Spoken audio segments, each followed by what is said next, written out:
When we're looking for the next big thing in education, we usually look at these huge, well-funded school districts. But what if the next game-changing idea is actually coming from the places we tend to overlook? Today, we're going to dig into a really fascinating study about a framework that just might be the future for our smallest communities. Think about it. Small schools, especially in rural areas, are often up against some tough stuff. They've got limited resources, it's hard to keep teachers, and sometimes they're just plain isolated. But this whole study starts by flipping that idea on its head and asking, what if those very challenges are actually the secret ingredient to a better way of learning? So, to explore that question, researchers didn't just tweak the old system. Nope. They developed this really ambitious new approach, one that doesn't just try to survive those challenges, but actually uses them as the foundation to build a whole new kind of school. And it's called the IDEAL Framework. It came out of an 18-month-long study, and its whole mission is to create learning spaces that are not only fair, but truly empowering for every single student. And the way it does this is pretty cool. It actually weaves together 4 really powerful ideas about education into one cohesive model. So, what are these 4 pillars? Well, it all starts with inclusive education. That's the foundation, right? Making sure every kid feels like they belong. Then you layer on design thinking, which is all about turning kids into creative, hands-on problem solvers. And then you get this amazing 1-2 punch. Emancipatory education gives them the critical thinking skills to really understand the world around them, and liberatory education gives them the power to actually go out and make it better. Okay, so that all sounds great in theory, but the big question is, does it actually work in a real school?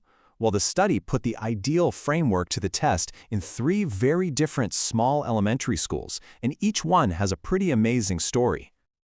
Our first stop is this tiny rural school. We're talking just 87 students. Instead of seeing their remote location as a disadvantage, they just leaned right into it. They built their entire curriculum around the world right outside their doors: local farming and environmental science. And this quote, it just says it all. The school basically turned local farmers and parents into part of the faculty. All of a sudden, the practical, real-world knowledge in the community wasn't just something on the side, it was at the very heart of the curriculum. So what happens when science isn't just a chapter in a textbook, but something kids can literally see and touch in their own backyard? Well, engagement went through the roof, and so did their scores. Science test scores jumped by an incredible 22%. All right, next up, we've got a school in a really tight-knit village. They use the IDEAL framework to make those community bonds even stronger. They launched this awesome Village Heritage Project, where the students basically became the official historians of their own town. And you can just imagine the impact this had. One parent talked about her daughter interviewing her own great-grandmother for the project. It connected generations and brought local history to life in a way that no textbook ever could. And the community absolutely loved it.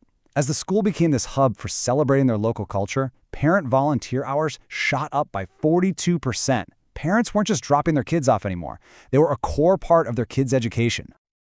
Okay, for our last stop, we're at a small-town school. They really embraced that design thinking part of the IDEAL framework, and they did it by creating a student-led diversity council to solve real-world problems in their own school.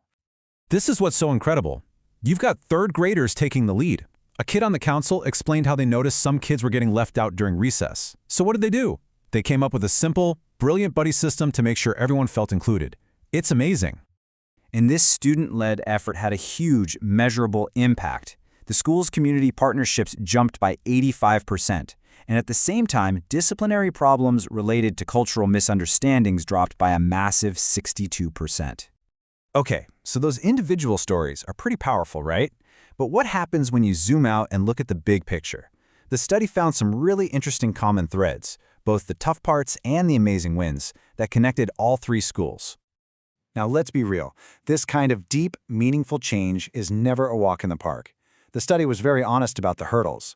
Get this, 65% of teachers were skeptical at first. Plus, resources were tight, and they still had to meet all the state standards. But the opportunities that came out of it were just so powerful. More engaged communities and kids who finally had a real voice. So despite those hurdles, the wins were just undeniable. The first big triumph across all 3 schools was this fundamental change in what a classroom looks like. Active student participation, kids speaking up, collaborating, leading, shot up by 35%. Learning was no longer a spectator sport. And that engagement created this incredible ripple effect. When you focus on inclusivity and giving students a voice, the whole school culture starts to shift. Bullying incidents dropped by an incredible 45%. The schools just became safer, more welcoming places for everyone. But for me, this next number is the real game changer. The number of initiatives actually led by students skyrocketed by 120%. Think about that.